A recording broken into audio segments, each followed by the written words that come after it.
Hey, Ann, how are you? It's Very, good to very see you. good. Yes. I have to say, I've seen you more recently than I normally Uh-huh. uh, get to do it, which has been a pleasure. But that's because we are in the midst of the first Noir City Film Festival of 2024, and it's been going well. Have you been enjoying it?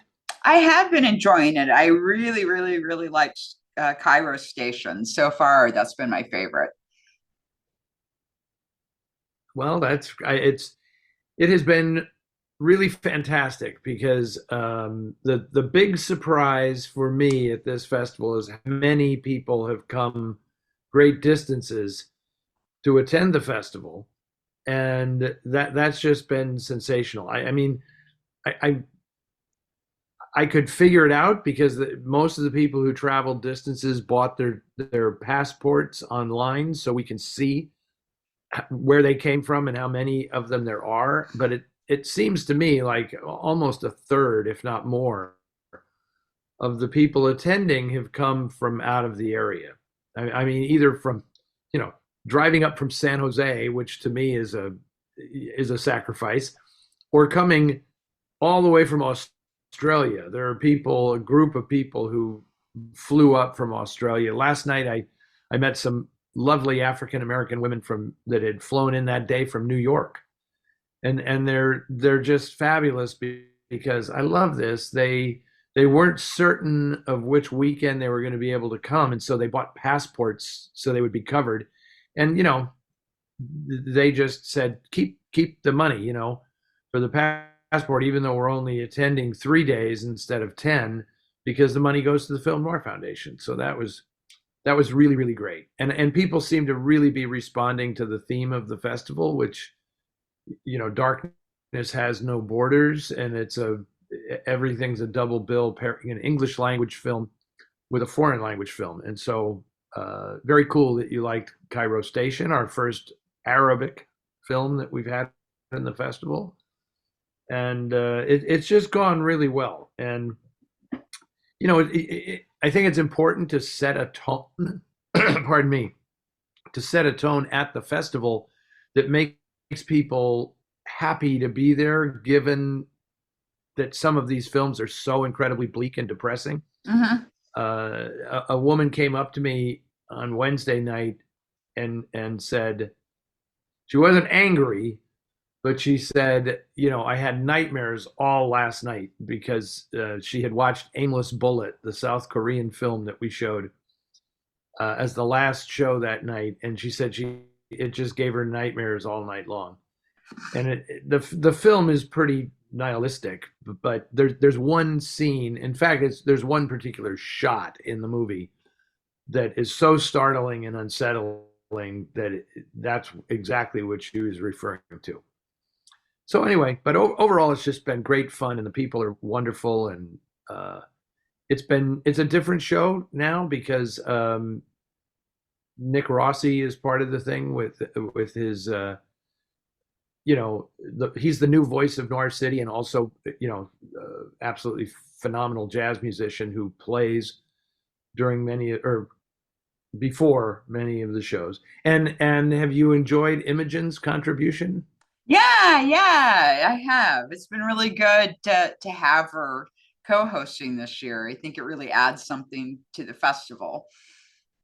I I I just think the world of Imogen Sarah Smith. She is so bright and articulate, and able to introduce a movie very concisely and insightfully. And I just think she's brought a lot to the proceedings. So it's been a real treat that she flew out from Queens, New York, to do this, and is here the whole 10 days is really fantastic. And I'll just throw in a little plug here that she's doing this for the Noir City Film Festival, and I'm sure many people watching know that she is um, pretty much the face and voice of the Criterion Channel, at least when it comes to film noir. So she is on the Criterion Channel what I am on TCM, and I am flying back to New York in early February to record stuff with her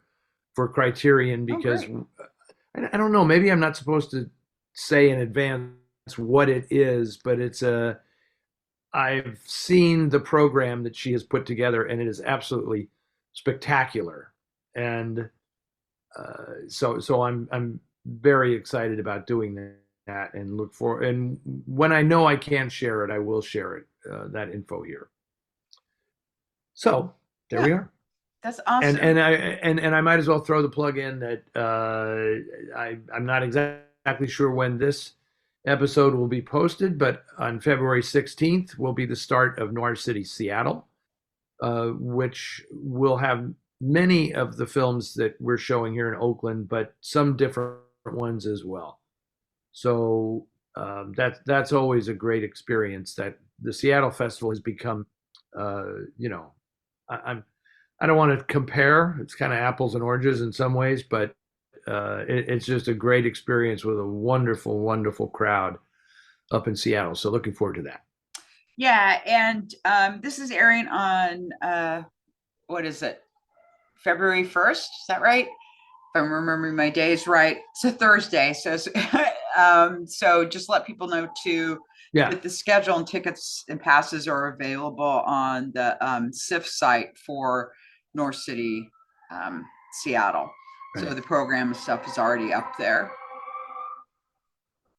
Yes, and for people who don't know, who aren't formerly residents of Seattle like you, SIF is the Seattle International Film Festival, which is the presenter.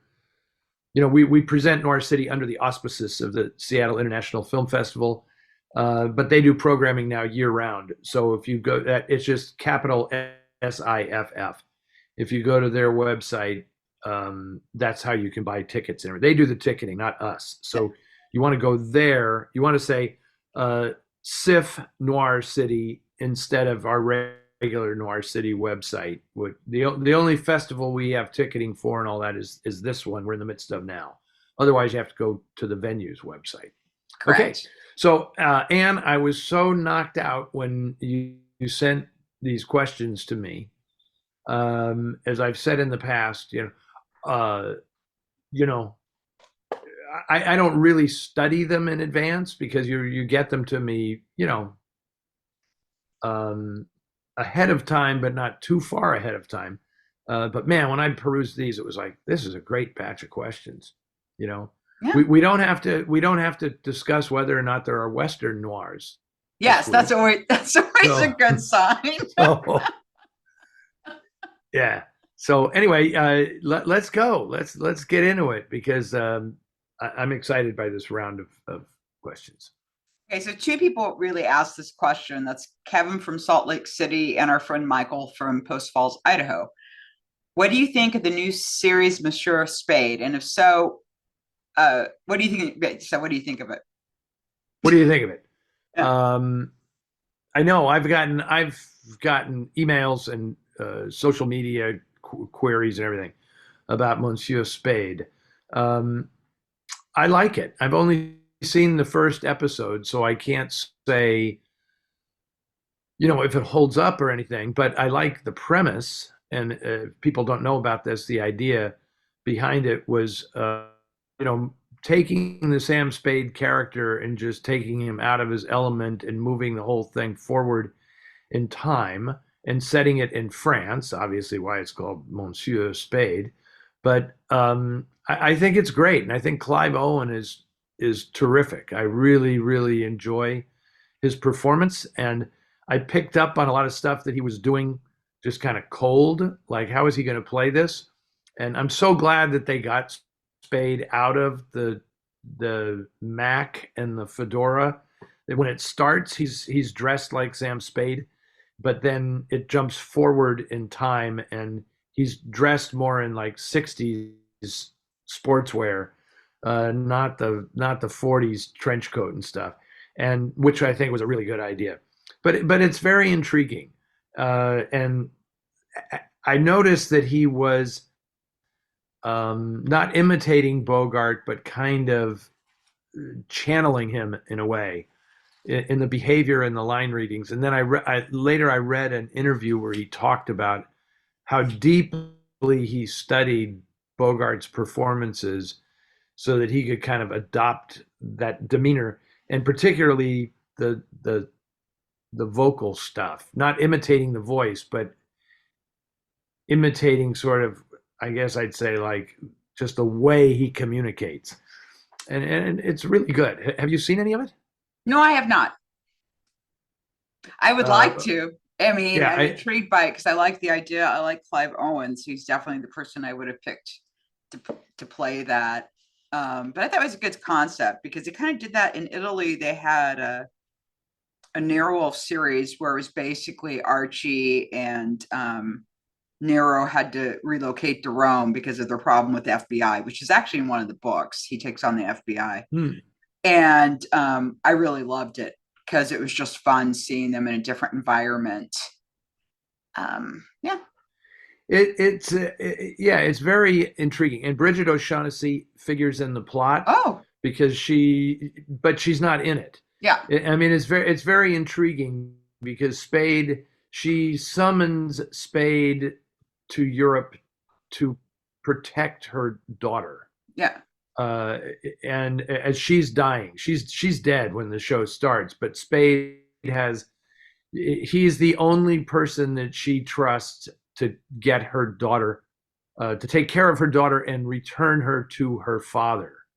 And that's what kind of sets the whole plot in motion. I mean, I'm not going to spoil it for people who haven't seen any of it yet, but it's pretty good. And I loved Clive Owen's understanding that he said, everybody thinks that Bogart was really laid back, and he said, but what's interesting is he talks very fast when he delivers dialogue. He is declarative, and his quick-wittedness is not laconic. It's very aggressive, and he plays it that way, and it's really interesting to me. And he has a great way. If you've ever noticed this about the Maltese Falcon, is that Sam Spade, when he asks a question, he's not really asking a question. He's telling people the answer that he believes they are going to give to the question that hasn't yet been asked. Yeah. So, he's telling them what they think, but it's actually a question, and and his line deliveries are just great. So, so far so good, but we'll check back at the end of 6 episodes and I'll let you know if it lived up to the promise. Yeah. And I think it's kind of interesting. I was just going to say, it was interesting what Clive Owen was saying about playing Bogart, because in the film In the Mouth of Madness, oh my God, the Australian actor whose name I'm blanking on, it'll come back to me. But Sam Neill, because Carpenter is such a huge Hawks fan, and he's playing an insurance detective, and he actually models some things around Bogart from To Have and Have Not. So like at one point he like pulls his ear the way that Bogart always does when he's thinking of that and stuff like that. Yeah. So you have sort of like, I like it when these newer, and Clive Owen is not really a newer actor any longer. He's been around a while. Yeah. But he certainly has the gravitas that Bogart had. When he plays scenes, he's very still and intimidating without being unlikable. He's very charismatic. Okay. Anyway, now to move on. Thank you, Kevin and Michael, for that question, and the other 40 people who've asked me that same question in the last week or so. And now this is either Jan or Jan. I can't tell. Asks, have you ever considered airing the 1966 film Seconds, starring Rock Hudson? And Jan or Jan thinks it's an often overlooked noir classic. I have shown Seconds, I haven't aired it because I have not shown it on TCM, but I have definitely shown it at the NOIR City Film Festival to somewhat mixed reviews, because the people who love the older noir films definitely did not like it. But people with a little more open mind and a little more breadth to their perspective Um, it's absolutely fantastic. I mean, it is a very, very, if you like your noir bleak, and the idea is there is no escape, then Seconds is like the ultimate, you know, but it's almost more of a horror movie than it is a noir film. But because it's in black and white and shot by James Wong Howe, and John Frankenheimer just directs the hell out of that thing. Uh, I enjoy that film very, very much. And while everybody refers to it as a Rock Hudson picture, I want to point out that John Randolph, who starts the film as the character that Rock Hudson will become, or John Randolph becomes Rock Hudson in the course of the movie. And John Randolph is incredible in this film. He gives just the most melancholy, sad, poignant performance. It's great. And it, And Hudson is terrific as well. yeah, he's incredible in it, but also the woman that plays the wife at the beginning too, who actually went on to be on Days of Our Lives for decades. She was Grandma Horton on Days of Our Lives, and I'm drawing a blank. I can't remember her name. Do you remember who that is? I'm blanking on it too right now, but I just really love her performance in that as well. And also, yeah, she's terrific. And oh, I was just going to say also, I'd like to point out to people that you programmed that with the Honeymoon Killers, which really did not go over well with a lot of people. But that has been maybe yeah. But that frankly is my single most favorite double feature that you've ever programmed at NOIR City. I loved it. Thank you. Obviously, for people who love classic Hollywood movies, that was just an overload of new Hollywood craziness. Although The Honeymoon Killers has nothing to do with Hollywood. I don't know why I said that, but yeah, that was just too much for some people. But I agree. I thought that was pretty great. But you know, it's interesting. You never know how people are going to react to stuff. In this festival, last Monday night, I showed the prison double bill, right? We finally have a gorgeous 35 millimeter print that was recently struck of a very rare movie called Black Tuesday, yeah, by Ugo Fregonese. It was made at United Artists, and it's like Edward G. Robinson's last great vicious gangster performance. Just an incredibly great film. And we showed it with Jacques Becker's Le Trou, which is, in my estimation, the best prison break movie ever made. But we put it on a Monday night because my feeling was you're not going to pack the house for prison break movies. You know, there's no women in them really, and half of our audience is women, and they're like, you know, if it's not Burt Lancaster with his shirt off, I'm not going. You know, but man, did that double bill crush it. The audience just went nuts. They went nuts for both of those movies. So I think that double bill is going to make it onto the Noir City circuit as a regular thing in 2024.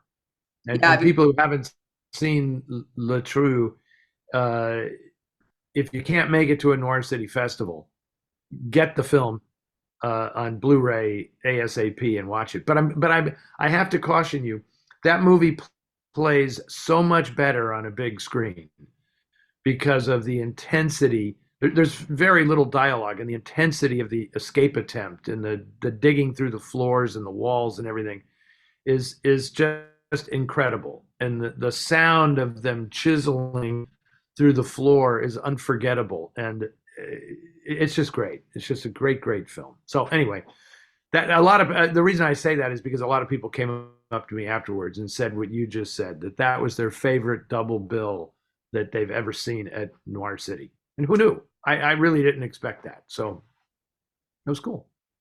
You never can tell. It goes to show you never, say la vie, say the old folks. It goes to show you never can tell. I love that song. Greg in Richmond, Virginia. Eddie, I recently stumbled upon a fairly old video of you interviewing Coleen Gray, primarily about Kansas City Crop and Digital. Y'all are in front of a bookshelf, so I'm thinking it might have been an event in a bookstore. Anyway, I was absolutely stunned to see Eddie Muller with a goatee. Really wasn't expecting that. Could you give us a brief history of the facial hair choices you have made in your life?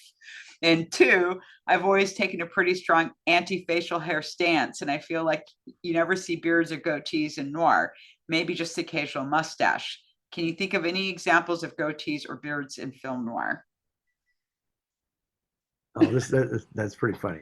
Okay, Greg, that's goofy. Okay, for starters, I interviewed Coleen, and it was in her study in her home. Uh, so it wasn't a bookstore. That she just reads a lot of books, so that was pretty cool. I had that beard and goatee for about, I don't know, four years or something. When I was younger in my 20s, I had a beard, kind of a close cropped beard. I have no idea why.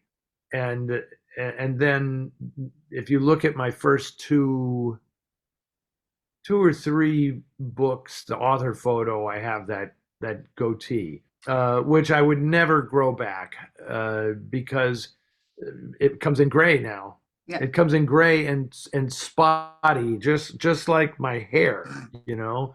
So I mean, to me, that's not a good look. When you like have white patch here and then it's dark here and then and it's just like, ugh. So I shave it every day. And as for goatees, it's hysterical because to me the greatest one is Raymond Burr in Walk a Crooked Mile, because it's clearly he's a communist spy and he's clearly meant to look like Lenin. When he shows up the first time you see him with this goatee, and which is just hysterical. But I remember when reading some article, I cannot at the moment remember what I wrote this for, but I was doing some research and I came across, this may have been in my Gun Crazy book for some reason. I came across this magazine article about Orson Welles's arriving in Hollywood and how much they made of the fact that he had a goatee. And the writer must have gotten three paragraphs out of all of his assumptions and insinuations for how, like, he was basically calling him a communist beatnik agitator crazy person. Yeah. Because he had a goatee. So that'll show you what it meant back in the 40s to wear that. Yeah. And even into the 50s when it clearly the goatee became the symbol of like the beatnik. Yeah. But other than that, I really can't. It's always an eccentric, weird, vaguely villainous character in noir that wears one. So that's a given. You just know. You see the goatee, don't trust this guy. Yeah. Which was not what I was going for at that time in my life. I honestly cannot tell you what I was thinking, but I don't think it anymore. Okay. Lasaki? Is it Lasaki? It's an I. Ice Kiyosaki. hockey. Like ice hockey. Sorry if I don't mean to be messing with your name. It's just I'm not familiar with it. And okay. So the question is, can you recommend books on men's style in noir movies? I have a perception that Kimberly Truler's book, Film Noir Style, is mainly focused on women's style, but correct me if I'm wrong. I have that book around here somewhere, and I will not be correcting you because you are not wrong. It entirely focuses on women's clothing. And to my knowledge, there are no books that focus on men's style because it's just not that varied, right? I mean, it's some variation on the suit. Some very nice person at one of these festivals gave me a book, Icons of Style, Icons of Men's Style, that was all about the history of men's clothing in like the 20th century, all around the world, and pointing out all the different types of jackets and coats and trousers and all this kind of stuff, and using a lot of movie pictures to to represent it. But it's just not the same as fashion designed for women. Look at how many fashion shows are on television. Project Runway and Next in Style and all of this stuff, and they're all designing women's clothes. There's not a single one where they're designing clothes for a man, and that's just the way it is. I have nothing to recommend. I recommend Kimberly's book if you're into that. I mean, it'd be interesting if she decided to do a book on men's style. And at one point, the Bogart estate, we were talking about my doing a book called The Bogart Style, because they were and still are willing to give me access to all of his personal effects and things to create a book about his style, because in many ways Bogart was the style icon in noir, which may surprise people who they just think of him in a trench coat and a fedora. But when it came to sports coats and separates and suits and evening wear and all that kind of stuff, I mean, Bogart wore it as well as anybody. If you want to see a well-dressed man, watch Beat the Devil and see Bogart sauntering around those locations in his beautiful sports coats and shirts and the ascots and the beautiful trousers and the loafers and everything. I mean, he just looks fabulous in that movie. And other than that, I don't know. I mean, Alan Ladd was very, very well dressed, but I don't think he had the attitude that Bogart had. It wasn't the same thing. And clothes just looked had a little more character when Bogart wore them. But yeah. Anyway, and also George, other than that, I was going to say George Raft was a clothes horse. Yes, and he had incredible absolutely. style and extremely distinctive. He was very, very well dressed. It's very interesting how back then men had they maintained a certain posture for the sake of the clothes, because they knew that if you stand a certain way and move a certain way, the clothes are going to look that much better. Yeah. And George Raft was definitely one of those guys who had this very erect posture and knew how to move very gracefully so that the drape of the clothes just accentuated that and made. And you know who the best dressed, most stylish dresser in Hollywood was Fred Astaire. Fred Astaire was absolutely, and I'm. It takes 3 Fred Astaires to make one me, because he is so slender, and the clothes just draped on him so beautifully, so that when he danced, it was just like when women dance in movies. It's all about how to get the dress or the gown or something to move a certain way that just looks so fabulous. And he did the same thing with his clothes. Those big. He had very thin legs, but he wore big blousy trousers, so they would fly around and give you this great look. And where do you think Michael Jackson got the white socks and loafers look that he had? That was taken straight from Fred Astaire. And anyway, but Fred Astaire, except for the bandwagon, never made a noir. Yeah, except for that one sequence in the bandwagon. That little sequence. Yeah, I always loved it when he used a tie as a belt. I always love that look. You see him in that. And then also, and Raft and Astaire were both dancers too, which makes a difference. And Danish actor Miss Mikkelsen was also a dancer. And I noticed, I was because I follow people that are really into him, and someone had posted this photo of him he does a lot of fashion magazine stuff in Europe. And he's laying on a couch, and someone says, "Oh, look how low she is." I looked at the picture and I said, his spine is perfectly straight. I mean, it's supposed to look like he's reclining kind of thing, but his posture is perfect. So when I start to slump, I always think of him, and Marcel Marceau is the other one. I feel when I'm trying to remember to sit up straight or when I'm walking to posture. Because Marcel Marceau, I mean, if people have ever seen him, it's just all the movement is from his core. It's so impressive. And dancers do that too. So they do look really good in clothes. Well, Except when you see Mickelson out on the street, he's always like in sports clothes. It's so hilarious because he's so like glamorous in these magazine shoots and stuff. But when you ever see him, you're just like, is anything you're wearing actually a matching color?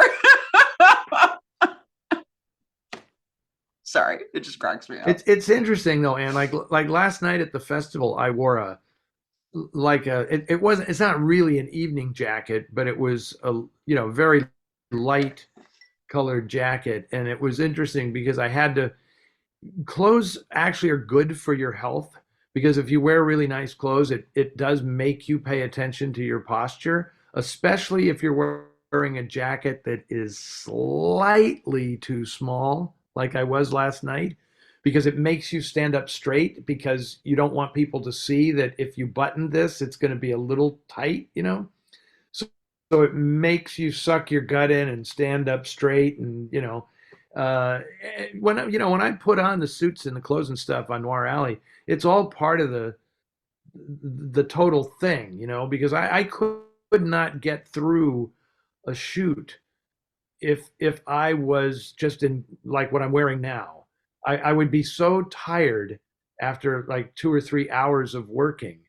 But you would think that dressing nicely and maintaining your posture and everything would expend more energy, but it actually concentrates what you're doing, and of course it looks better on camera, right? So no slouching, no, so that's one of the reasons why I think people it's great when you dress up because I think it actually has benefits just beyond, oh, nice outfit. It actually helps you kind of power through the day. Anyway, Well, makes you feel better. okay, it makes you feel better, yeah, and yeah, exactly. I mean, it's funny that Sean Penn, people talk about method acting and everything, and I remember Sean Penn one time saying, "I don't understand the character until I put on the clothes."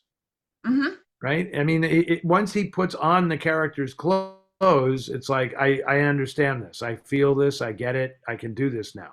You know, Yeah, I and that's totally get that. also like people have are so focused on directors and actors when they watch stuff, but like costume design and art design is really important just for that reason, right? With costume design, you're saying something about the character. And I love to hear an actor say that. It's like I had to get into clothes because then I understand the character, which makes sense Right, because so much of right. how we project ourselves out into the world is how we dress. Yep. Okay, I think it's your It turn. is my turn. Joe from Suffolk County. Watching Rope Sand recently, I noticed costume designer Edith Head's name in the credits. Her name is familiar, but I will confess I didn't know much about her. A quick look at IMDb shows that her credits include The Glass Key, Double Indemnity, The Lost Weekend, The Strange Love of Martha Ivers, The Big Clock, Sunset Boulevard, Vertigo, and hundreds more. Please share whatever comes to mind when you hear her name. And who are some of your favorite who are some of your sartorial favorites from the world of noir? And I read somewhere years ago that some actors in B films wore their own clothes. George Raft.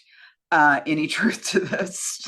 Well, and you've done it again. You've managed to, make a couple of questions adjacent that are a perfect segue. I like the fact that Joe, the first time he really noticed Edith's Head name was on Rope of Sand. I mean, there's an obscure movie. That's like a forgotten. It's Burt Lancaster, but it's like 1949, and it's like Casablanca in South Africa kind of thing. Anyway, what comes to mind when I think of Edith Head is that she's the greatest wardrobe designer in the history of Hollywood. That's what comes to mind, and all of those films except Vertigo are all Paramount films because that's where she worked for the bulk of her career. And yeah, she's just the greatest, and she dressed more big stars than anybody else in Hollywood. And you'll also notice that two of those films are Barbara Stanwyck films because Stanwyck always wore Edith Head clothes. even though Stanwyck was a freelancer and was not under contract to Paramount, she demanded Edith Head to design her clothes wherever she was making the movie, which was pretty awesome. And I think Stanwyck was Edith Head's favorite actress to dress. Anyway, the other reason I'm thrilled that Joe brought this up is because, okay, come on, come through, is because my friends Vince and Rosemary Keenan have written a series of novels. This is their pseudonym, Renee Patrick. That's Rosemary's middle name and Vince's middle name. So Renee Patrick writes Hollywood mystery novels in which Edith Head basically assumes the Nero Wolfe role. She's always in the costume department at Paramount, but she has her own Archie Goodwin named Lillian Frost, who's like wanted to be an actress, but ends up being kind of an amateur sleuth, and gets involved, and she has a cop boyfriend, and she learns of these intriguing things and like snoops around Hollywood solving crimes, but is always conferring with Edith Head, who helps her with her deductions and things. And it's the books are great. I mean, there are actually, I have all of them here, and there's Designed for Dying, Dangerous to Know. I'm sure many people watching this know that that was a film in the 1930s. And then they changed the cover design, and it became Script for Scandal. This one is actually dedicated to me, I'm pleased to say. And they're terrific. So if you want to know more about, and they really researched Edith Head quite a bit to make it an accurate portrayal of her. So if you're into Edith Head, I strongly suggest reading those books. Sartorial favorites from the world of noir. I'll bet I know yours, Anne. Sartorial favorites from the world of noir. Oh, well, obviously George Raft. Well, you've mentioned George Raft, but who how else? about on the female side? Well, Marlene Dietrich's the greatest. I mean, she was the greatest sartorial person in Hollywood ever, and she worked with the designers herself. So that was not just she controlled every single aspect of her look. Yeah, even having a mirror next to the camera to be able to see exactly what the camera said. I loved when Hitchcock worked with her. He said, she was her own director and producer as well as being an actress. But I think he respected that. I think he was totally intimidated by her. And I just showed a Stage Fright last week on Noir Alley, and I told that story about how, he had nothing to say about how she was directed because she controlled the lighting, and they made her change when she does that number in the film, The Laziest Girl in Town or Laziest Gal in Town, she was supposed to do it in like a black negligee, and the PCA nixed that, and they put her in this big feathery jewel encrusted white thing. Looked great on camera, but there's no substitute for Marlene Dietrich in a black negligee. That's just like top end. But I figured you would say Claire Trevor because she was such a yeah. I mean, exactly. It's the hats more than anything, but she had outfits. I think it seemed like it was written into her contract that she had to have at least 6 costume changes in every movie, right? Which is what makes Raw Deal such an exceptional thing, is that she wears the same outfit for the entirety of that movie. But if you watch her in like Crack Up or something like that, every scene she's got a different outfit on. Yeah, and she wore it very well. There's that George Raft movie that she was in. God, I can't remember the name of it right now, but there's like a scene where she comes into the bar and she's wearing like this like flat, almost like Mexican cowboy hat, You know what I mean? Like and Yeah. the outfit and stuff. I just looked at her. I said, anyone else would have looked completely ridiculous in that outfit, but it so worked on her. And just, oh my God. Yeah, she was definitely one of just amazing, amazing in what she Don't looked you like. think? Don't you think that that was part of her strategy as an actress? Is that because her characters were always like, you know, don't mess with me, and so she would wear these often outrageously silly hats, but wear them with this attitude that said, I dare you to say I look goofy in this hat. I mean, Yeah. yeah, it kind of reminds me, not to, this will be a weird equation, but it reminds me of like associating Claire Trevor with like gangster rappers who like wear the baseball cap like perched sideways on their head with the price tag hanging off of it, and their whole attitude is like, I dare you to say something. I dare you to tell me I look stupid, right? I Because serious no, I seriously think there was like a secret conspiracy among costume designers in Hollywood to see who could get Claire Trevor into the most ridiculous hat. I honestly, honestly believe that. uh, that's pretty good. And the other person I will cite, female, is Ella Raines. I really Oh like yeah. Ella Raines, and uh, even if she's wearing just like coveralls, like in Impact, she just looks great. But in Phantom Lady, she's terrific because she goes undercover, so she wears a lot of different stuff. But her regular wardrobe in movies was very inspired by producer Joan Harrison, No. who was quite a well-dressed woman herself, and very modern and sleek and elegantly stylish. And Ella Raines sort of adopted that look, and Joan Harrison was like the maid of honor at her wedding, and so there was a really strong connection between them. And on the men's side, I mean, most of the time it's just like it's like a guy wears clothes. Mitchum looks good in anything because he's a big, strapping guy.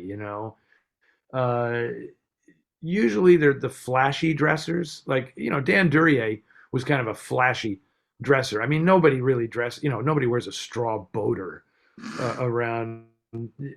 But, Duryea looked good in clothes. I mean, skinny guys get away with a lot because the clothes hang on them. Sometimes I thought Duryea's clothes were like intentionally like a size too big. Oh yeah. So I they was just about to they say just that. hung on him.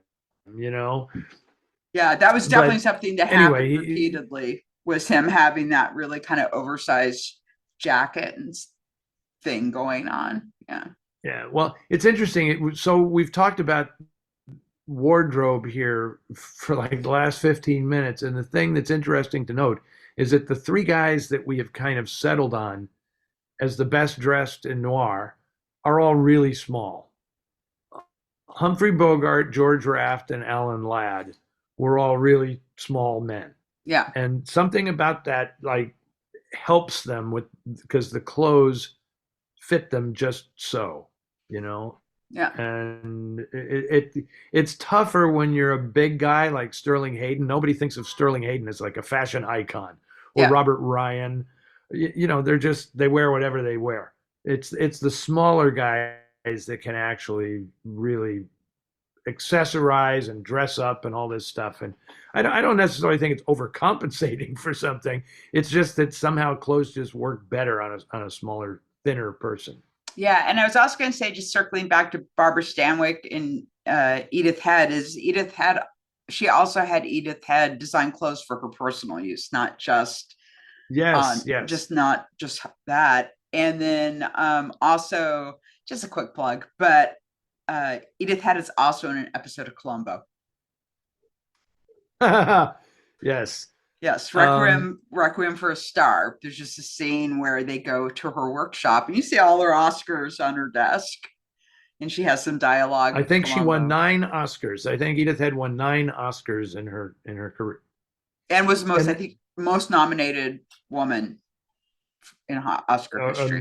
Maybe the most nominated person. Maybe Person. the most nominated person. It Yeah. could very well be. And I love in Vertigo, the costumes she designed for Kim Novak in Vertigo are just so fabulous. That white coat with the black scarf and everything that she wears when they go out to the Muir Woods, incredible. What Did, an iconic outfit that is. And the outfit she designed for Tippi Hedren and the birds, that the pencil skirt and everything. David Lynch totally stole that for Naomi Watts in Mulholland Drive. That was the Tippi Hedren birds outfit. Anyway, that's enough. People are going to think I read fashion magazines or something. Okay, moving along. This is Jan. This must be Jan in Stockholm, Sweden. It says, who was the first female director of a film noir? The common answer for a long time has been Ida Lupino with The Hitchhiker in 1953. Correct when it comes to an American noir. However, nowadays, most people, including you and the Film Noir Foundation, contend that noir was an international movement. If this is the case and film noir existed internationally since about 1940, surely some woman must have directed a noir before Lupino. And Jan is right there with an answer. My candidate is Bodil Ibsen, a Danish director. In 1941, she co-directed a film called Afsporet with Lau Lauritsen, I think it's Lau Lauritsen Jr., and then occupied Denmark that might have been a noir. I have only seen her most well-known film, Murder Melody, from 1944, which I consider a film noir. So was the first woman to direct a film noir a Dane, or do you have another opinion? It's funny that Jan brings this up because that Afsporet, I'm assuming that's how it's pronounced, which actually translates as derailed, right? And that's what that actually means, is a pretty damn interesting film. And I came very close to programming it for this year's Noir City Festival. But it's slow. It's really slow, and it's more of a curiosity piece for hardcore noir fans than it is a crowd pleaser. I would not want to show that movie in an auditorium of 500 people because you're just going to lose half of them. But it's a really, really interesting film, and you know, who knows? I may attempt to get it and show it on TCM someday. I don't know, but it's not before that picture, but there's, and we've talked about this before, I believe, Edith Karlmar, who's in Norway, and Jan is in Sweden. Edith Karlmar was one of the leading directors, male or female, in Norway. She was married to a producer, and they produced, wrote, and directed a lot of their own movies. And she made one in 1949. I do not know. I don't speak Norwegian, so the English title is Death is a Caress, and it's really good. And I have shown it. Did you see it when I showed it at Noir City? It was really, really good. Yeah, I mean, a really, really interesting movie with a very intriguing female perspective that would never have passed muster in the United States, would have never gotten past the production code. And it was, in some ways, it was way more mature than Hollywood movies with the same theme, because it's essentially The Postman Always Rings Twice, except imagine if in The Postman Always Rings Twice that that Frank shows up at the diner and Cora gets the hots for him, and her husband realizes this, and instead of killing Nick, the husband, Cora says, I want a divorce because I want this young hot guy instead. And that's what happens. Only there's still tragedy involved because of the psychology of the characters, that the young guy, because in the movie, the older woman is like what we now call a cougar, you know, and he's much younger, and he can't stand being the boy toy. Yeah. It works on his sense of his masculine self, you know. Yeah. and he doesn't like it, and she's perfectly fine with, you're just here because you amuse me, and when I want sex, you're here for me, and it all leads to tragedy anyway, even though there's no murder plot, so it's I found that film to be absolutely fascinating, because right when you expect that moment in Hollywood noir where they say, Frank, there is a way that we can be free. And then like, oh, and the whole audience goes, oh no, Nick's doomed now, And then in this movie, she says, there is a way that we can be free. Cut to the attorney's office, and they're getting a divorce, and all of them are sitting there, the husband, the wife, and the kid. It's just amazing. Yeah, and my guess would be I think divorce laws were probably a lot more liberal in Norway than they were in the United States, because the Scandinavians tend to be way ahead on things like that compared to the puritanical Americans. I am curious noir. Anyway, that was a good question, Jan. I appreciate it. And now I have a new movie to look up and find so I can watch it. This is from Neil. It's my understanding that John Garfield is arguably the foremost pioneer of method acting in Hollywood, and I don't think he's credited enough for it. His performances in Noir's Force of Evil and He Ran on the Way are incredible. What other method actors come to mind for you in the noir era, and what are your thoughts on their styles versus Garfield's? That is a really interesting question, because I actually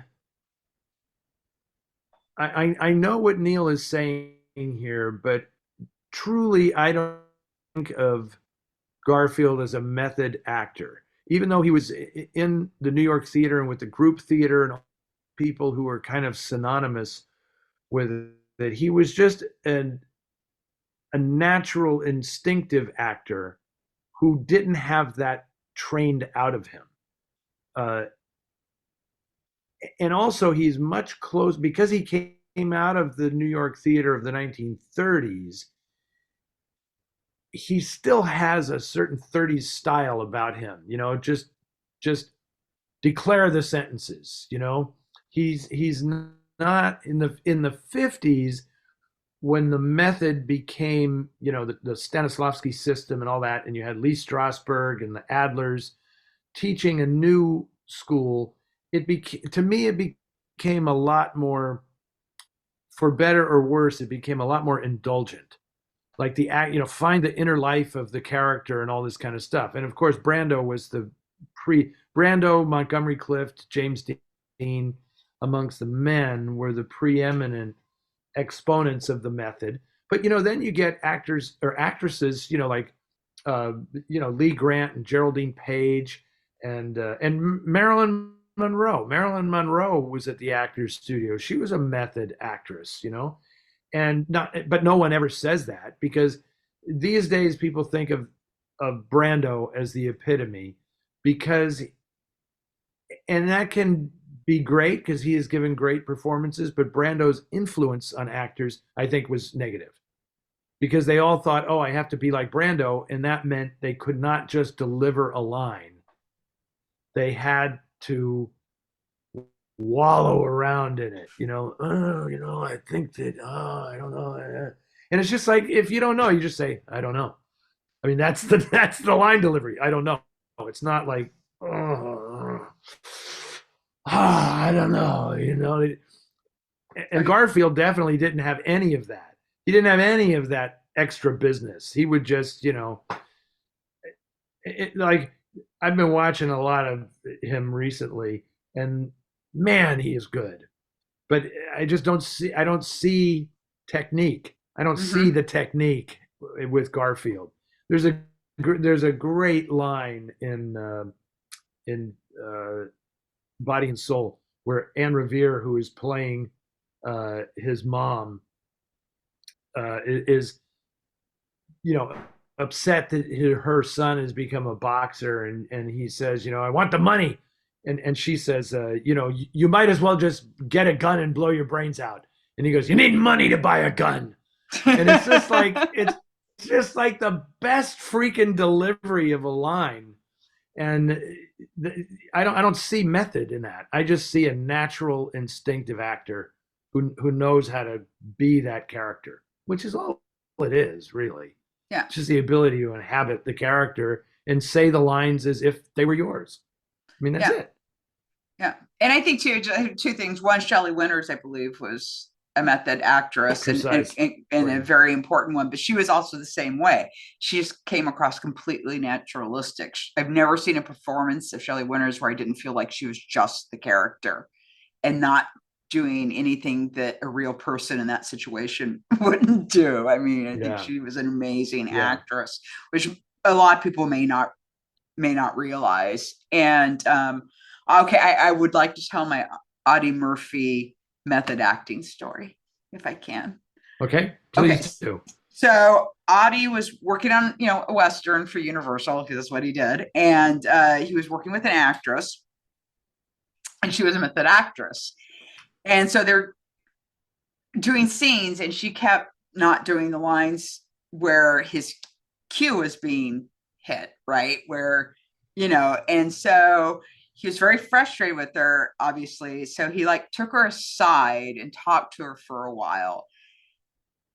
And then they came back and she hit her cue line every single time after that. And I've always been really, really curious about that conversation. What did he say? What did he say? So the other next to Brando, probably for me, the most definitive method actor. And obviously James Dean had a lot of it as well, because he just, you could see him, the angst in every line he delivered. But Rod Steiger was another guy who was just like such a method actor. And when he made The Harder They Fall with Bogart, it was so funny because Bogart would come and hang around the set just to laugh and kind of go, when he watched how Rod Steiger had to get himself up for a scene and work himself into it. Because, Bogart was one of those 30s actors who transitioned, because Bogart, the biggest thing that he did for acting in the 1940s was he showed you what it is like to actually listen to other actors on a set, instead of just waiting for your line, waiting for your cue in the other actors' lines. And when you watch the fast-paced movies of the 1930s, you see actors just waiting, because they're waiting for the word that cues their line of dialogue. They're not really listening. Bogart managed, like in The Maltese Falcon, it's all about the way he looks at Mary Astor and listens to her, that says way more than whatever the line of dialogue he's going to say. It's the way he looks at Sidney Greenstreet and listens to him. He's judging these people, right?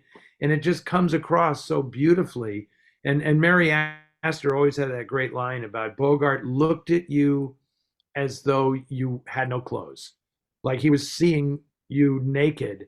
And she said, and when he gave that little laugh, it was a particularly cruel and uncomfortable experience, which was perfect for those characters, right? That's exactly who Sam Spade was. Well, yeah, because he's a detective.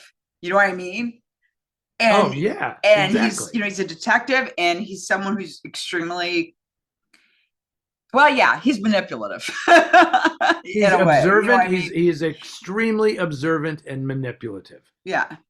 And you don't know how to manipulate somebody unless you study him, and that's what he's doing, right? And anyway, so I think Bogart is just, you cannot overstate his importance as an actor because of that quality that he projected. Because you'll notice that in the 30s, Edward G. Robinson, George Raft, Jimmy Cagney, all these guys are just spewing out dialogue. And then in the 40s, after Bogart, it's like everything slows down. And then you get Dana Andrews Uh-huh. and and more thoughtful, calm, quiet actors who are much more prevalent in noir than the keyed up rat-a-tat motor mouths, So anyway, Yeah. um, Oh, and just getting back to method for just a second. Montgomery Clift too. And but I think the thing with Clift, and it was just more with him, he's one of those actors where you see everything in their eyes. And Miss Mickelson's that way too. Like they don't have to do anything with their face because their eyes are so expressive, which to me is like amazing. Like I don't even know how or why people can do that, but it's really incredible. Stanwyck was that way it too with their eyes. Like you could just see the friggin' thoughts just right running into them. some of that stuff, you cannot learn it. Yeah. It's just people have that. I mean, a lot of it's so great. I love acting, and I love figuring out how it works and how why some people are so good at it and others aren't. And there are people who have like a light. There's just a light that's in them that somehow comes out and gets captured on film, and it's actually pretty remarkable, you know. Um, I have to say that my colleague Imogen is like that because she's just a normal person. Sitting around talking with Imogen, it's like you're just talking to a friend of yours and everything. But she photographs extremely well. Mm-hmm. And so when we shot the poster for this year's festival, there like wasn't a bad picture. And she wasn't doing anything necessarily. She was just not getting in the way. She relaxed and allowed herself to be photographed, and it just comes out. Mm-hmm. And it's nothing more with the camera. Sometimes it's nothing more than just allowing yourself to be lost in the thought that you're trying to express. You don't have to physically express it. You just think it, and it's there. And certain people, the camera will find it, and it will just show up on their face. And it's a very interesting quality. I hesitate to even call it a gift or something because it's sort of inexplicable. The gift is when somebody recognizes it and uses it, right? And anyway, Yeah. let's move on. Let's move on. Okay. Um, Brett from Edmonton, Alberta, Canada. This is one for you, Anne. So you're answering this one. Yes. Among the resources the Film Noir Foundation's website offers, my favorite is the monthly listings of noir and neo-noir movies scheduled to air on Turner Classic Movies in a given month. When I compare the FNF's listings with the master schedule on TCM, sometimes I notice movies I might consider noir are not highlighted in the listings. I'm wondering if Eddie or Ann could walk us through the process of compiling a monthly list of noir films for the website and how it's decided which to include and which to leave out. Is there specific criteria? Is there any That's one question. And then the next question is there any possibility you might expand this service for other TV channels? I'm in Canada. Sorry. I'll explain that. So you may not have certain dedicated movie channels like Hollywood Suite, that's like executive suite, at your disposal in the US. But regardless, I'm curious about any plans to track other channels or services showing noir. Well, Anne, you are the diligent caretaker of this part of the website, and you compile these listings. So explain to us how you do that.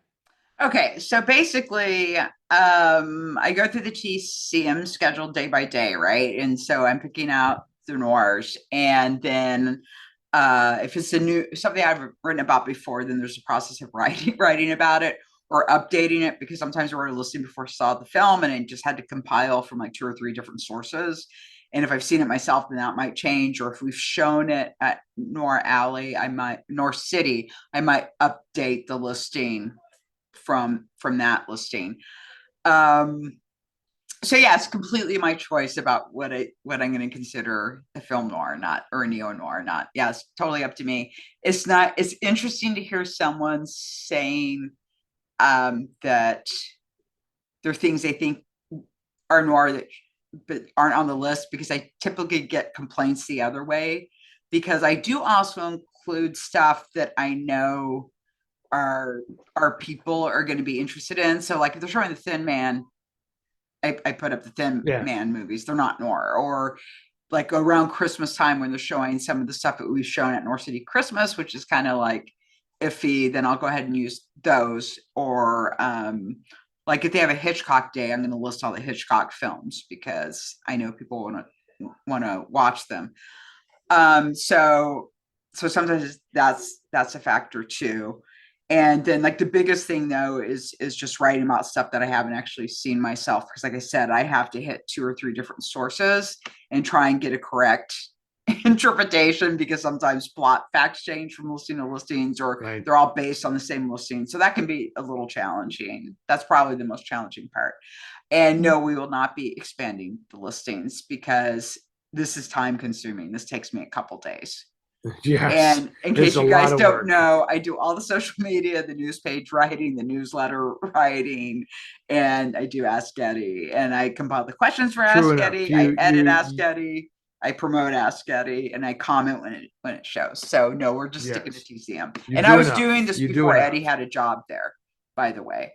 Yeah, that is This absolutely preceded true. Yeah. I mean, Eddie so it's working not, yeah, there. it's not promoting TCM because I'm there, because we are Yeah. doing it before. But I will say that just because I'm not proprietary about it or anything, the other sources in this country for noir, and it's things have changed so drastically that I can't say on TV because they're not necessarily on TV. There's a network called Movies, Mm-hmm. with an exclamation point, that every Thursday they just show noir. It's all noir, Yeah. right? Uh, so if you just go to Thursday on Movies, you're going to find noir films. I mean, it's almost like, what do we need to tell you what they are? Because, or that's it. It's noir night on Movies. And I have to say, the Criterion channel, if you subscribe to it, the Criterion channel is now just doing noir all the freaking time. And I'm not complaining because it's kind of Imogen's bailiwick. I mean, she's sort of, I'm not going to say in charge of it, because Imogen doesn't do the licensing and all that kind of stuff, but she does suggest collections, within the collection. So, she's done Western noir. She's done like Noir in the Snow. She did Christmas noir. She's done, I know she's working on vacation noir, like noir stories set around people on vacation. And then there's this one I can't speak about that we're going to record a conversation that will run as a special feature to this, that's coming up sometime later in the year. And not a month goes by where Criterion isn't doing a noir collection for that month. I mean, because and if you go to every month they put up a thing saying what people were watching this month. Noir is always the most watched thing on the Criterion channel, always. So, but the thing about that is you don't need a listing on the Criterion channel necessarily, because it's not broadcast, it's streaming. So you just go there and you find noir and you just stream it whenever you want to watch it. So that's the difference between broadcast, like it's on at this time, they're showing this, like Noir Alley, as opposed to all this month on Criterion, they're showing these 8 noir films united by this single theme. So that's why nobody's going to the movies anymore. I'm going It's just too to damn easy. 2 movies next week. Of course. Well, that was supposed to be facetious, and maybe I shouldn't make jokes like that. Okay. Yeah, because there really is a serious decline. It is your turn now. Craig from Timbuktu, really, Carlsbad. My question does not pertain specifically to film noir, but I am interested in your opinions on a boxing movie that I've always loved.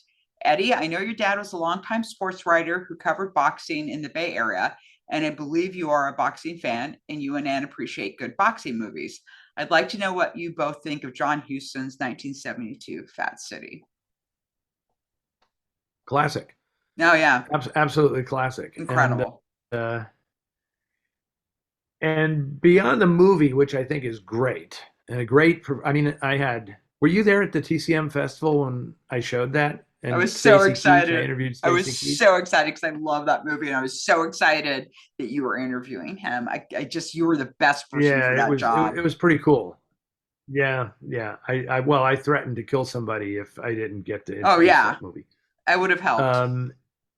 Yeah, it was fantastic film. Another one of the many incredibly great movies that John Huston made, based on incredibly great books. That book, if somebody said, "What's your favorite novel of all time?" I'd probably say Fat City, and because it was just, I know those people very, very well, and the backstory of that, I'll try to make this brief. Um, you are absolutely correct, Craig. My dad was a sports writer, and one day he came home in 1969. I was 11 years old, and my dad came home with this book, Fat City, that had been sent to him by, I believe, Farrar Straus Giroux published that. And you know, when somebody writes a book, they say, "Who do you want to send a copy to get a blurb or something?" You know, and the author of that book, Leonard Gardner, asked that they send one to Eddie Muller at the San Francisco Examiner because he had read my dad's stuff and had seen my dad around in the gyms and at the fights and everything, and wanted to know what he thought of the book. And honestly, my dad didn't read fiction. My dad, you know, he didn't go to the movies. He didn't read fiction. It's so weird that I am so much like him, and I'm his son, but that's all I do is go to the movies, read fiction, listen to music. You know, my dad had no use for any of it. So he gave the book to me, and I read the book, and it really was like the most adult thing I had read, and I didn't understand it. I didn't get the book at all, but I love the words. I just loved reading the words. And it was very compelling. And then every couple of years, I would read the book again until like the sixth time I read it, when I actually kind of started to understand the book and what it was about. Now, of course, I think it's as close to the Great American Novel as anything I've read. And there's a great story about when I was much older and starting to write on my own and making a living at it and everything. I was at the fights one night, and a friend of mine named Bill Barrich, a really terrific writer in his own right, said, "Hey, Leonard Gardner's here. You want to meet Leonard Gardner?" And I totally panicked because for some reason I could not meet Leonard Gardner until I had written a work of fiction myself, because that book meant so much to me that I did not want to say, "I'm working on a novel." I wanted to say, "I have written a novel." And I wanted it to be published, right? And of course, it was The Distance, and it's about boxing. So the greatest, actually, and probably the greatest thrill in my life was getting that book published and giving a copy to Leonard Gardner and having him read it and say, "I really love this book." That's it. I don't need to win an Oscar or anything. That's like the greatest thing imaginable. And when the paperback edition came out, Leonard wrote the foreword for it. So I can die a happy man. Yeah. I mean, that's it, right? And Leonard remains a really, really good friend of mine to this day. We have introduced Fat City together several times, and you know, it doesn't get better than that. Yeah, so if people haven't seen Fat City, go watch it. It is really a great film. And I think one, Susan Terrell's amazing in it. But aside from that, Oh, it's just an incredible performance. But also, I like it because it's sort of like the setup where it really is showing you that kind of the boxing that I think people aren't real familiar with, like these guys that just kind of go from fight to fight. I mean, they're not in the big leagues or anything, and you kind of see that that impact and the impact on their bodies and their lives, living that life. I just think it's a great movie and that people should watch it. So I know we're running really long today, but these questions are really good, and I'm feeling good about this. So there's a chapter in Fat City that shows you what is great about literature and what is great about cinema, right? Because Houston adapted the chapter so succinctly and so cleverly. And, Leonard wrote the screenplay as well. So it's not just Houston. But so there is a chapter in the middle of that book about a Mexican fighter who takes the bus up from Mexico to fight in this tank town in California. And it just follows him as he gets off, the chapter is just about him in his town, getting on the bus, what his town is like, the bus travel, the going to check into the hotel, going to the arena, getting prepared for the fight, and then what happens after that, right? And it's a brilliant chapter of writing, absolutely brilliant. You cannot in a movie take away from the main actors for that amount of time to do that. So the way they adapted it in the film is they just showed this guy arriving in the town. They talk about him, then he gets off the bus. You see this very dignified older Mexican guy in like a sharkskin suit and a hat with his little grip. And he gets off and he goes to his hotel and he checks in and he goes into the bathroom to pee and he pees blood. And that's it. That's all they show. And it's just like, you don't have to know anything more about the life of the low down risk and tragedy of, and that's before he goes to fight. Yeah. Right. He's already pissing blood. So, yeah. and that to me was just absolute genius. That's how you translate a chapter into a few terse images that say everything that needs to be said. Okay. Yeah, because let's move on.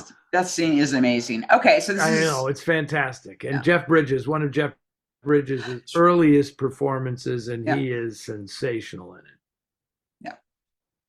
Okay, it's yours. Mine. Okay. Joe's got another one. Joe from Suffolk County. He's got another one.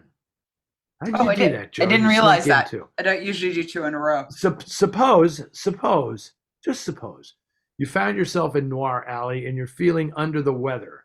Which of these doctors from noir or noir adjacent movies would you choose? I like it when our viewers get creative with these questions. Dr. Walter Coley, Housley Stevenson, from Dark Passage. I'm going to read this slow so the people watching this can kind of see if they can guess who what movie these doctors are in. Okay. Dr. Sanada, which is Takashi Shimura from Kurosawa's Drunken Angel. Dr. Hunter, I doubt anybody knows this one. That's Sam Jaffe in the previously mentioned Rope of Sand. Poe, Strother Martin from Hard Times. Okay, a boxing picture there, Walter Hill's Hard Times. And which is not really a noir film. For purposes of this exercise, assume they all accept your insurance. Wishing you both good health. Okay. And do you have a favorite in there or another doctor in noir?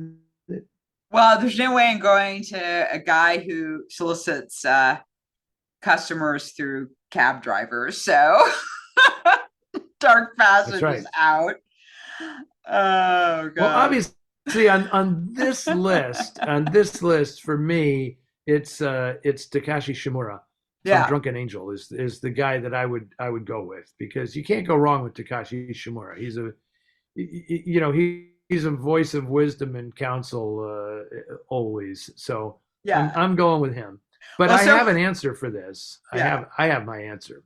Yeah. I have not seen Drunken Angel yet, but I still picked Takashi Shimura because it was Takashi Shimura.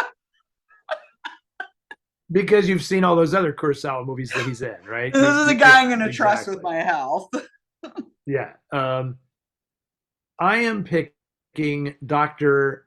Ann Lorison, played by Audrey Totter in High I Wall. will. Yeah. I just want Audrey Totter to be my doctor. You just want her to fall in love with you.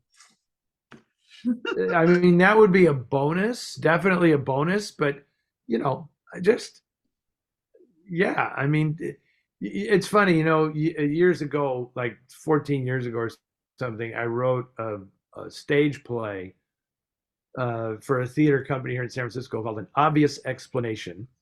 And the lead character was a female doctor called Dr. Ann Lorison, because I had totally based it on the character that Audrey played in High Wall. And we made her look just like Dr. Lorison, and very buttoned up, and she had a blonde wig and the whole thing.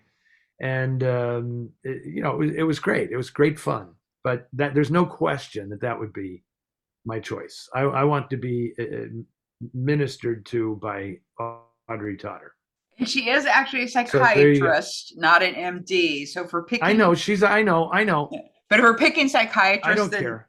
my psychiatrist would be Claude Rains from Now Voyager, which I consider the greatest psychiatrist in film history. He is such a great psychiatrist, and that's really my favorite portrayal of mental illness and therapy that I've ever seen in a movie. I can't believe that film that old is still the best thing, where I felt it was the most realistic.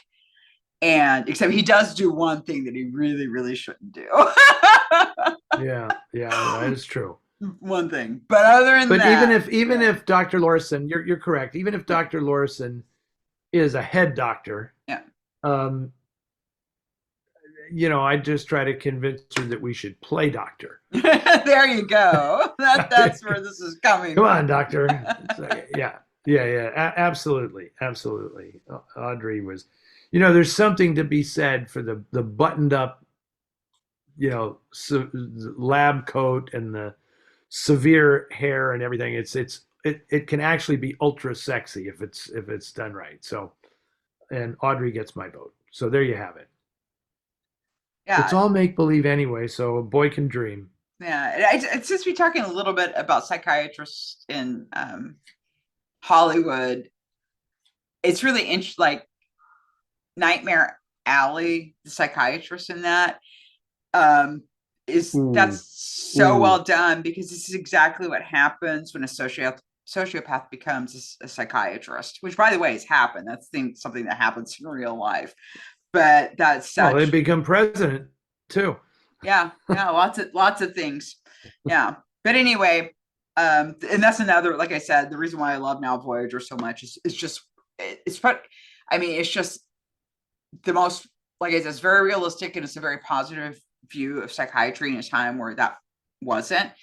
And frankly, even now, there's a lot of prejudice against psychiatry. And like I said, it's also one of the best, because it's an ongoing process. Like, she has something that happens that's really traumatic, so she has to go back to an extremely nice sanitarium for a while, and rather than a lot of Hollywood movies, which is like, you see a psychiatrist, you have some breakthrough, and then all your mental health problems are gone. Yeah, I'll tell you, the guy I wouldn't go to, especially if you were a woman, is Kent Smith in Nora Prentice. Yeah, right? He develops this obsession with his patient, and a doctor without very good judgment. Yeah. See, that's not what you want. So, oh my God, the psychiatrist and cat people. He's so Oh sleazy. yeah. Now this is funny. Now Joe's got us thinking about all these doctors, and the one I like, Stephen Garay and Woman on the Run, when Ann Sheridan goes to see him to talk about her husband's condition. Yeah. He has just that one scene in the movie, but he's really great, when he just so casually, he's got that, the European accent, and he's just so casually explains, your husband has hypertension, and she says, so you're telling me that I'm killing him, he can't stand me and I'm killing him, and your marital concerns are not my business, I love that guy. He was so good in that film. All right, All Ann, right. we have God, am I correct that we have gone like 2 hours today? Is that right? Could that be right? No, we started a little. No, we started late and we had to do a little test run to check the feed. So Correct. So we're good. We're we just should be about good. normal length. I thought we had run really long, but Yeah. boy, did I screw up the other night at the festival. I I had listed. I didn't realize when I was listing the run times for the movies, like when I do the programming, that when we showed They Made Me a Fugitive, the British film, Mhm. I mistakenly listed the runtime of like the American version of the film, the American cut of the film, which is called I Became a Criminal. And it is significantly shorter than the British version. And so our show ran really long. Like, so everything was pushed. We were like close to 40 minutes behind. Oh That was wow. just insane. And we were showing the grueling aimless bullet after it, and I thought, oh my god, people are going to lynch me for this, but aimless bullet was so good and compelling that nobody complained. So we get a good audience at Noir City. They are there to see these movies come hell or high water. So Yeah, I feel bad. Last night we skipped out after the first film. Oh my gosh, sorry. without pity, Yes, because the senza pietà. title will probably tip you off, but it was just like so like gut wrenching. It's like I can't do another one right now. That wasn't like I hit my fill of how much darkness I could Yeah, take in yeah, one night. that is an issue. That is an issue sometimes for people. It's like one is sometimes enough, you know. Yeah. Uh, but that is not readily available anywhere. So that was why I played it first, I'm and glad then we you showed did. Bitter Rice as the second film, and Bitter Rice is available on like a Criterion Blu-ray. So people can find that if they want to watch it. But it played really well. The two of them together made a really interesting double bill. Yeah. Um, and anyway, so it was all good. So, Yeah. Anne, I'm in 2 hours and 40 minutes. I have a book signing at the theater, and then we're showing the Asphalt Jungle. I mean, this is why am I even saying this? Because it's past its history Right. when people are watching this. But I was disappointed because the second feature tonight was supposed to be a Mexican film called Cuatro contra el Mundo, Four Against the World, and we ended up not being able to get the film because after we know that it had been restored and it had shown at the Morelia International Film Festival, and I was very excited to show. Imogen was extremely excited to show it because she loved the movie. And in the interim, from the time we decided to book the film and learn that there was a restoration that was available, and they said, yeah, all you have to do is clear the rights with this guy who owns the movie. And we did, and we're working on that, but we have to go to press. And then it turned out that there was a lawsuit that has frozen all of those film assets in that collection in Mexico, and they can't be distributed or anything because they're arguing over who actually is entitled to the licensing fees.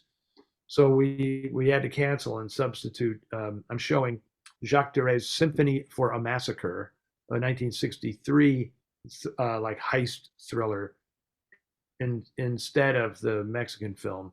And got my fingers crossed that at some time that court case will be settled, and let's hope that film can actually be screened again. So these are the things that happen in this world. Okay, Ann, I'll see you at the movies. Okay, I will see you And at the movies, and I'm gonna finish the TV listings for February today. So okay, very I'm doing good. that this afternoon. Let me not keep you from that. And if I talk to, there are people I know who are watching now who are at the festival, and if we spoke, I thank you for attending the festival, and I thank you for watching now.